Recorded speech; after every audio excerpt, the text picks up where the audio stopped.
இந்த வீடியோவில் நம்ம என்ன பார்க்க போகிறோன்னா, கும்ப லக்னம் கும்பராசிக்காரர்களுக்கு கர்ம பலன் எப்படி செயல்பட போகுது, கிரக அமைப்பு எது மாதிரி சாதகமான அமைப்பாக இருக்கிறது, எது மாதிரி அமைப்பு சாதகமற்ற அமைப்பாக இருக்கிறது, எந்த கிர அமைப்பு இருந்தால் எந்த மாதிரி ஒரு காம்பினேஷன்ஸ் வந்து நல்ல பலன்களையும், எது மாதிரி காம்பினேஷன் வந்து தீய பலன்களையும் கொடுக்குங்கிறது சயின்டிஃபிக் வேதிக் அஸ்ட்ராலஜி முறையில் எதையும் மிகைப்படுத்தாமல் உள்ளது உள்ளவாறு ஒரு கிரகம் இப்படி இருக்கிறப்ப எது மாதிரி கர்மாவை கொடுக்கும் அப்படிங்கிறத பரிகாரங்கள் மூட நம்பிக்கைக்குள்ளாக போகாமல் துல்லியமாக சயின்டிஃபிக் முறையில் நம்ம வந்து இந்திய வேத ஜோதிட அடிப்படையிலான ஒளித்தத்துவ முறையில் நம்ம இந்த வீடியோவில் நம்ம பார்க்க போகிறோம். இப்போ பாருங்கள், கும்பலக்கணத்துக்கு வந்து மிகவும் முக்கியமான கிரகம் சுக்கிரனும் புதனும். அது 2 கிரகம் தான் நன்மையை பயக்கக்கூடிய அற்புதமான ஒரு கிரகமாக வருகிறார். சுக்கிரன் பாதிக்கப்படாமல் புதன் பாதிக்கப்படாமல் இருந்துட்டாவே பாதி போராட்டத்தை ஜெயித்து விட்டார்கள் கும்பலக்கணக்காரர்கள், கும்பராசிக்காரர்கள் தெரிஞ்சுக்கணும். ஸோ சுக்கிரன் வந்து மீனத்தில் உச்சம் பெறுகிறார். அதே சமயத்தில் குருவின் பார்வை பெறும் பொழுது அற்புதம். சனியின் பார்வை பெறாமல் ராகுவோட சேராமல் குரு பௌர்ணமி சந்திரனின் பார்வை புதனோடு சேர்ந்திருக்கிறது அருமையான கர்ம பலனை கொடுக்கும். அதே மாதிரி புதனுங்கிற கிரகம் வந்து அடுத்தபடியாக ராஜோகாதிபதியாக வந்து அவர் குருவின் பார்வை பெற்று பௌர்ணமி சந்திரனின் பார்வை பெற்று சுக்கிரனோட சேர்ந்திருக்கும் பொழுது அருமையான அமைப்பை கொடுக்கும். ஆனால் அவர் சனியோட சேர்ந்து ராகுவோட சேரும் பொழுது மிகவும் தவறான ஒரு அமைப்பாகவும் நிறைய வாய்ப்புகள் வாழ்க்கையில் இருந்தாலும் சிலதெல்லாம் செயல்படுத்த முடியலைங்கிற மாதிரி ஒரு அவதூறான ஒரு அவயோகத்தை கொடுக்கக்கூடிய அமைப்புகள் இருக்கு. ஸோ அதனால இந்த புதன்கிற கிரகம் எப்படி இருக்குது உங்கள் ஜாதகத்தில் நம்ம முக்கியமாக பார்க்கணும். காம்பினேஷன்ஸ் எப்படி எந்த பிளானட்டோட சேர்ந்துருக்கு அப்படிங்கிறதெல்லாம் நீங்கள் வந்து சரியாக பார்த்து தான் முடிவு பண்ணணும். அதே மாதிரி ஒரு கிரகமும் எது மாதிரி காம்பினேஷன் இருக்குது. சூரியனும் சனியும் சேருவது சரியில்லை. புதிர்காரகனாகிய அப்பாவுக்கு சூரியன் சேருவது சனியோட சேருவது நல்லதில்லை. ஜாதகருக்கும் அப்பாவுக்கும் சில தோஷத்தை கொடுப்பார். சனி உங்களோட ஜாதகத்தில் ராசி அதிபதியாக வரனால உங்களுடைய உங்களோட உடல் சம்மந்தப்பட்ட விஷயத்தை பாதிப்பு கொடுக்கக்கூடிய அமைப்புகள்லாம் இருக்குது. ஸோ உங்களுடைய ஜாதகத்தில் ஒரு கிரகம் எது மாதிரி காம்பினேஷன்ஸ் கிரக அமைப்பில் இருக்கிறாங்க. அந்த 9 கிரகம் 27 நட்சத்திரத்தில் 12 கட்டத்தில் எப்படி படர்ந்து இருக்கிறார்கள், எந்த டிகிரி அடிப்படையில் இருக்கிறாங்க, எது மாதிரி டிஃப்ரென்ஸில் இருக்காங்கிறதெல்லாம் பார்த்து அதுக்கு தகுந்த மாதிரி முடிவுகளை நீங்கள் எடுப்பீனால் கண்டிப்பாக வாழ்க்கையில் வந்து உங்களுடைய விஷயங்கள் என்ன, உங்களோட கர்மா என்னங்கிறது தெரிந்து அதுக்கு பிரகாரம் செயல்படலாம். அதே மாதிரி கும்ப லக்னம் கும்பராசிக்கு ஆகாத கிரகம் என்று சொல்லப்படுகிறது சந்திரன். அவர் 6ஆம் வீடு கடன் நோய் வம்பு வழக்கி கொடுக்கக்கூடிய கிரகமாக வருகிறார். அவர் வந்து இருள் சந்திரனாக இருந்து தனஸ்தி ஒரு இக்கட்டான ஒரு சூழ்நிலை இடமாகிய தனம் 8ஆம் வீடு அதிலெல்லாம் இருந்துன்னா பயங்கரமாக பிரச்சனைகளும் வம்பு வழக்குகளும் தன விஷயத்தில் காசு விஷயத்தில் சில கொடுக்கல் வாங்கல் விஷயத்தில் பிரச்சனைகளும் கொடுக்கக்கூடிய அமைப்புகள் இருக்குது. அம்மாவுக்கு சில தோஷத்தை கொடுப்பார். அதே மாதிரி சந்திரன் வந்து ஓரளவுக்கு வலுப்பெருதிய சந்திரனாக குரு பார்வை பெற்று பௌர்ணமி சந்திரனாக இருக்கும் பொழுது அப்படியே வந்து விஷயங்கள் மாறி ஓரளவுக்கு நல்லா வரக்கூடிய அமைப்புகள், நல்ல என்னதான் பிரச்சனைகள் இருந்தாலும் அது மூலமாக மீண்டு வரக்கூடிய அமைப்புகள், நம்ம பாதிப்பு இல்லாமல் அடுத்தவங்க பணத்து மூலமாக சில கடன் மூலமாக வாழ்க்கையில் ஜெயிக்கிறது, அது மாதிரி விஷயங்கள்லாம் மாற்றி கொடுத்துருவார். ஸோ எல்லாமே ஃபைனல் டிசிஷன் என்னன்னா அந்த கிரக அமைப்புகள் எப்படி இருக்குது, எந்த மாதிரி ஸ்தான பலம் திக்பலம் இருக்குங்கிறத பொறுத்து தான் உங்களுக்கு யோகங்கள் எப்படி இருக்க போகுது, அவயோகங்கள் எப்படி இருக்க போகுதுங்கிறது முடிவாகிறது. அதே மாதிரி நியூட்ரலான பிளானட் ஆகிய குரு, செவ்வாய், சூரியன் போன்ற கிரகங்கள்லாம் ஜாதகத்தில் எப்படி இருக்குது. சூரியன் சனி சேரக்கூடாது. நான் முதலே சொன்ன மாதிரி ஒளி கிரகமாகிய சூரியனும் சந்திரனும் ராகு கேதுகளோட சம்மந்தப்படக்கூடாது, சனியோட சம்மந்தப்படக்கூடாதுங்கிறத நீங்கள் முக்கியமாக தெரிஞ்சுக்கணும். செவ்வாய் புதனோட சேரக்கூடாது. இது மாதிரி காம்பினேஷன்ஸ்லாம் வந்து நீங்கள் ஜாதகத்தில் எப்படி இருக்குது, அது எந்த ஆதிபத்தியத்தை அஃபெக்ட் ஆகுங்கிறதெல்லாம் நம்ம வந்து கண்டிப்பாக பார்த்து அதுக்கு தகுந்த மாதிரி நம்மளுடைய வாழ்க்கை திட்டங்கள், வாழ்க்கையில் இருக்கக்கூடிய சாய்ஸஸ், டைம்லைன்ஸ் எல்லாம் சயின்டிஃபிக் வேதிக் அஸ்ட்ராலஜி முறையில் எதையும் மிகைப்படுத்தாமல் உள்ளது உள்ளவாறு நம்மளால் பார்த்து நம்ம பிறந்த தேதி, பிறந்த நேரம், பிறந்து உரை வைத்து உங்கள் ஜாதகத்தை போட்டு அதில் வரக்கூடிய தசாபுக்திகள் என்ன, உங்களுடைய கும்பலக்னம் கும்பராசிக்கு தகுந்த அமைப்புகள் எப்படி இருக்குது அதெல்லாம் பார்த்து ஒரு கிரகமும் இருக்கக்கூடிய தன்மை அந்த 9 கிரகம் 12 கடத்தில் எப்படி படர்ந்திருக்கிறார்கள், எந்த டிகிரியில் சேர்ந்திருக்கிறார்கள், யாரை பார்க்குறாங்கிற பொறுத்து நம்ம கர்ம வினைகள் எப்படி இருக்குது, நம்மளுடைய பாவக அமைப்புகள் எப்படி இருக்குது, வெளிநாடு விஷயங்கள் எப்படி இருக்குது, உள்நாட்டு விஷயங்கள் எப்படி இருக்குது, அரசு உத்தியோகங்கள் எப்படி இருக்குதுங்கிற மாதிரி ஒரு விஷயமும் நம்ம தெரிந்து கொண்டு வாழ்க்கையில் அடுத்தடுத்து வரக்கூடிய ஸ்டேஜஸை நம்ம கரெக்டான முறையில் கடந்து எந்த ஒரு வாய்ப்பையும் இழக்காமல் தேவையற்ற டைரக்ஷனில் போய் தேவையற்ற பொருள் விரயங்கள், சமய விரயங்கள் அதெல்லாம் செய்யாமல் நமக்கு என்ன மாதிரி அமைப்புகள் பிராப்தமாக இருக்கிறதோ அந்த துறையில் போய் போராடி அதுக்கு தகுந்த மாதிரி சில நுணுக்கமான சில விஷயங்களை செய்து வாழ்க்கையில் நம்மளுடைய பொட்டென்ஷியல் என்னவோ அதுக்கு தகுந்த மாதிரி முடிவுகளை எடுத்து அதுக்கு தகுந்த மாதிரி வாழ்க்கை திட்டங்களை செய்து நம்ம தக்க நேரத்தில், அதாவது சில நேரத்தில் அதிகமாக நம்ம ரிஸ்க் எடுக்க வேண்டியது வரும், சில நேரத்தில் அதெல்லாம் பண்ணுறது அவ்வளோ சரி வராது. எந்த நேரத்தில் எப்படி பண்ணலாங்கிறத உங்களுடைய சார்ட், உங்களுடைய ஜாதகம் சயின்டிஃபிக் வேதிக் அஸ்ட்ராலஜி முறையில் எப்படி சொல்லுது, அது வந்து எப்படி ஒரு ட்ராவல் பண்ணுற ஒரு கூகுள் மேப் வந்து எல்லாத்தையுமே கொஞ்சம் பிளானிங்க்கு யூஸ் ஆகுதோ அதே மாதிரி நம்மளுடைய சயின்டிஃபிக் வேதிக் அஸ்ட்ராலஜி எதையும் மிகைப்படுத்தாமல், பரிகாரங்கள் அது மாதிரி விஷயத்துக்கெல்லாம் போகாமல் உள்ளது உள்ளவாறு அருமையாக நம்ம தெரிந்து கொண்டு அது பிரகாரம் உங்களுடைய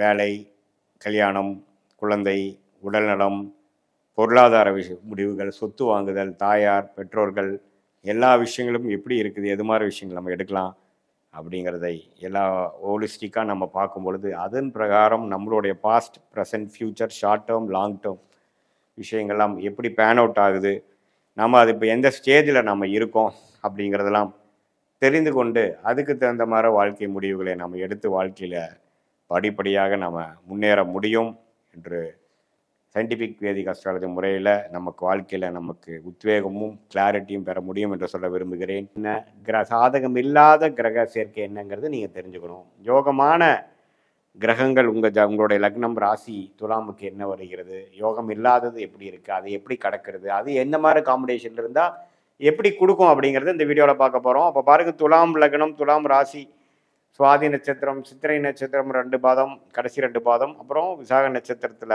முதல் 2 பாதத்தில் பிறந்த நீங்கள் துலாம் லக்னம் ராசியாக இருக்கும் பொழுது உங்களுடைய யோகமான கிரகம் பார்த்திங்கன்னா சனி அண்ட் புதன். சனி திசையும் புதன் திசையும் அருமையான திசைகளாக வருகிறது. சனி திசை 19 வருஷம், புதன் திசை 17 வருஷம். சனி வந்து ராகு சூரியனோட சேர்வது தவறு, செவ்வாயோட சேர்வது அவ்வளோ நல்ல நன்மையை கொடுக்காது. ஆனால் குருவோட சேர்ந்து குரு பார்வை பெறுவது அல்லது சுக்கரனோட சேர்ந்து இருக்கிறது, பௌர்ணமி சந்திரனின் பார்வை பெறுவது இதெல்லாம் அற்புதம். கேதுவோட சேருவதும் நல்ல ஒரு விஷயம். ஸோ சனி வந்து இது மாதிரி ஒரு நல்ல அமைப்பில் இருக்கும் பொழுது இன்னுமே சனி திசை யோகமாக இன்னும் யோகமை பல மடங்கு அதிகப்படுத்தி கொடுக்குங்கிறத நம்ம புரிஞ்சுக்கணும். அதே மாதிரி புதன்கிற கிரகம் வந்து குருவால் திட்பலம் பெற்று பௌர்ணமி சந்திரன் பார்வையில் பெற்று அதே சமயத்தில் சுக்கரனோட சேர்ந்திருக்கும் பொழுது அற்புதமான ராஜயோக பலன்களை துலாம் லக்னம், துலாம் ராசிக்காரர்களுக்கு கொடுப்பார்.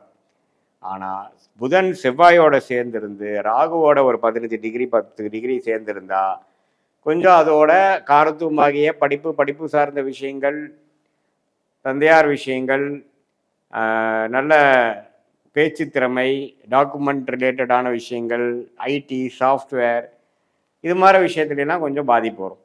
ஆனால் ஓரளவுக்கு யோகமாக இருக்கும் பொழுது அந்த துறையில் நல்லா மேலே வரக்கூடிய டெவலப் ஆகக்கூடிய அமைப்புகள் இருக்குது. ஸோ ராகு சனி சூரியனோட சம்மந்தம் இருக்காங்கிறது பார்த்துக்கணும். புதன் ராகுவோட சேர்வது தவறு, சனியோட சேர்ந்தாலும் கொஞ்சம் குறையும் அதோட படிநிலை. அதே மாதிரி செவ்வாயோட சேர்வதும் அவ்வளோ நல்லதில்லை. இதே மாதிரி குரு சுக்கிரன் பௌர்ணமி சந்திரனின் தாக்கம் பெறும்பொழுது அற்புதமான பலன்கள் இருக்கும். சனியும் கொடுப்பார், புதனும் கொடுப்பார். ராஜயோகம் பல மடங்கு நன்றாக வரும் அப்படிங்கிறத தெரிஞ்சுக்கணும். அது வயசு நல்ல ஒரு 25-30 வயசுக்கு மேலே சனி திசை புதன் திசை நான் சொன்ன மாதிரி ஒரு அற்புதமான ஒரு கிரக சேர்க்கையில் வரும்பொழுது அற்புதமான பல நன்மைகளை கொடுப்பார். நம்ம துறையில் நம்ம முதன்மையான ஒரு நபராக கொண்டு வர கொடுப்பார் அப்படிங்கிறத நம்ம தெரிஞ்சுக்கலாம். ஸோ இது வந்து ஒரு பொதுவான ஒரு அமைப்பு. சனி புதன் அமைப்பு எது மாதிரி சாதகம், எது மாதிரி அமைப்பு சாதகம் இல்லைன்னு தெரிஞ்சிட்டோம். இதே வந்து அவயோக கிரகம் துலா லக்னம் துலாம் ராசிக்கு என்ன இருக்குன்னு பார்த்தா குருங்கிற தசை வந்து ஜாதகருக்கு வந்து நல்ல ஒரு அமைப்பை கொடுக்கக்கூடிய அமைப்பில் இல்லை. ஸோ குரு பாருங்க அவயோக தசையாக ராசியாதிபதி லக்னாதிபதி சுக்கிரனுக்கு பிடிக்காத ஒரு கிரகமாக வருகிறார். ஸோ அது மாதிரி நமக்கு வரும் பொழுது ராகுவோட ஒரு 10 டிகிரியில் போய் குரு மாட்டிட்டார்னா குரு சண்டால யோகமாகி நல்ல ஒரு அமைப்புகள் இருக்காது. குரு திசை பாடாப்படுத்தும். ஆனால் குருச்சந்திர யோகத்தில் இருக்கார், குரு செவ்வாயோட இருக்கார் அப்படிங்கிறப்போ செவ்வாயோட சேர்ந்துருக்காருலாம் நல்ல விஷயமாக இருக்கும். கேதுவோட சேர்ந்திருந்தாலும் கேல யோகமாக நல்ல அமைப்புகள் உண்டு. ஒரு அவயோகத்தை சில படி குறைப்பார், நம்ம பிரச்சனைகள் கொடுக்காமல் ஓரளவுக்கு சுமாரான திசையாக கொடுப்பார் அப்படிங்கிறத நாம கர்மாவின் அடிப்படையில், இந்திய வேதத்தோட அடிப்படையிலான விஷயத்துல நம்ம புரிஞ்சுக்கிறோம். கிரக சேர்க்கையில தான் கர்மா வருதே ஒழிய எந்தெந்த கிரகம் எந்தெந்த இடத்துல இருக்குதுங்கிற பொறுத்து வரல. ஸோ கிரக சேர்க்கையில் இதே வந்து குரு சனியோட சேரும் பொழுது சனிக்கு நல்ல பலனும் குருவுக்கு மிகவும் சுமாரான பலன்களும் கிடைக்குது. அதே மாதிரி சூரியனும் சனியும் சேருவது வந்து ரெண்டுமே பிரச்சனை. பித்ருகாரகனாகிய சூரியனும் பிரச்சனையாகிறார், சனிங்கிற யோகமான கிரகம் பாதிப்புள்ளாகிறார். அது பலன் கொடுக்க முடியாமல் தந்தையாருக்கும் ஜாதகருக்கும் பிரச்சனைகள் கொடுக்கிறார். ஸோ இது மாதிரி பல காம்பினேஷன்ஸ் வந்து நமக்கு நன்மையாக இருக்கா தீமையாக இருக்கா அப்படிங்கிறத நம்ம பார்த்து நம்ம தெரிஞ்சுக்கலாம். ஸோ இது வந்து ஒரு ஜென்ரலான அமைப்பு. உங்களுடைய நியூட்ரல் பிளானட்ஸ் என்று சொல்லப்படுகிற செவ்வாய், சூரியன், சந்திரன் அது மாதிரி கிரகங்கள் பார்த்திங்கன்னா ஒரு சுமாரான பலன்கள் கொடுக்கும். அவர் கொஞ்சம் நல்ல சேர்க்கையில் இருக்கும் பொழுது நல்ல பலன்களாகவும், இன்னுமே பாதிப்புள்ளான இது மாதிரி அவயோக காம்பினேஷன் இருக்கும் பொழுது இன்னுமே பாதிப்புகளை கொடுக்குங்கிறத நீங்கள் தெரிஞ்சுக்கங்க. அது என்ன பாதிப்பு என்னங்கிறதுலாம் ஒரு தனி வீடியோவில் நம்ம பார்க்கலாம்.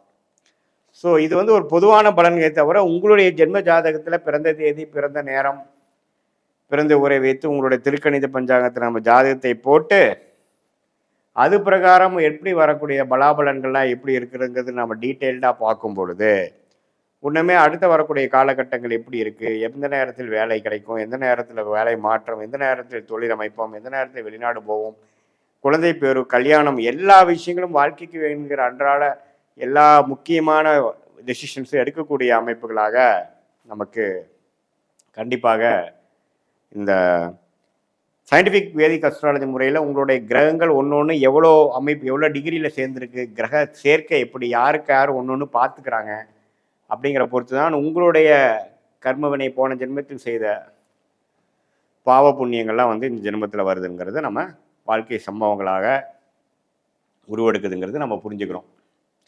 இது பொதுவான பலனை தவிர உங்களுடைய ஜென்ம ஜாதகத்தில் நம்ம உங்களுடைய ஜாதகத்தை போட்டு பிறந்த தேதி பிறந்த நேரம் வைத்து போட்டு அதை நம்ம துல்லியமாக பார்க்கும் பொழுது உள்ளமே வந்து அப்சல்யூட்லாம் கரெக்டாக நம்மளுடைய டெசிஷன் மேக்குக்கு வேணுங்கிற டைம் லைன்ஸை எப்படி ஒரு கூகுள் மேப் ட்ராவல் பண்ணுறவருக்கு ஒரு நல்ல ஒரு துணையாக இருக்குதோ அதே மாதிரி நம்ம வாழ்க்கையில் வாழக்கூடிய கிளாரிட்டி இல்லாத நேரத்தில் இந்த சயின்டிஃபிக் வேதிக் அஸ்ட்ராலஜி நல்ல ஒரு அமைப்பை கொடுத்து நம்மளுடைய அடுத்த வரக்கூடிய காலகட்டங்கள் ஷார்ட் டேர்ம் லாங் டேர்ம் எப்படி இருக்குது, எதை காட்டுது, நம்ம போகிற டைரக்ஷன் கரெக்டா அப்படிங்கிற ஒரு டபுள் கன்ஃபர்மேஷனை செய்யக்கூடிய ஒரு அமைப்பாக இருந்து எல்லாத்தையும் உத்வேகப்படுத்தி கிளாரிட்டி கொடுத்து நம்மளுடைய கர்மாவை நாமளே தெரிந்து கொண்டு அதுக்கு தகுந்த மாதிரி வாழ்க்கை திட்டங்களை செயல்பட்டு நம்ம போனோம்னா வாழ்க்கையில் எதிர்நீச்சல் போடாமல் சமய விரயங்கள் பொருள் விரயங்கள் செய்யாமல் வாழ்க்கையில் எளிதில் வெற்றி பெற முடியும் என்று சொல்ல விரும்புகிறேன்.